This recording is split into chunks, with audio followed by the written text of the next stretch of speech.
এটা যদি না করে থাকো তোমরা অনেক টাকা লস করছো, টাকা বাঁচাতে পারো এইভাবে। গাড়ি ধোয়ানোর সাথে সাথে চেন ক্লিনটা হচ্ছে বিশাল এসেন্সিয়াল, যেহেতু নেকেড চেন এগুলো। তো একটা সলিউশন আসে যেটা হচ্ছে তোমার চেনটাকে তোমার ক্লিন করে, ক্লিনার সলিউশন অ্যান্ড সাথে লুব্রিক্যান্ট সলিউশন আসে। প্রথমে ক্লিনার সলিউশন দিয়ে রেখে দিতে হবে, দেন ক্লিন করো, তারপরে গিয়ে লুব্রিকেট করো।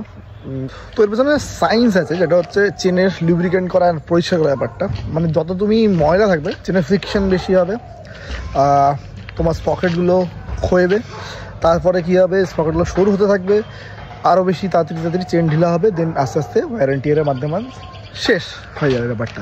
যত ফ্রিকুয়েন্ট বেশি হবে তাহলে কিন্তু তোমার মেনটেনেন্সে না রাখলে বারবার করে এই ব্যাপারটা ঘটতেই থাকবে।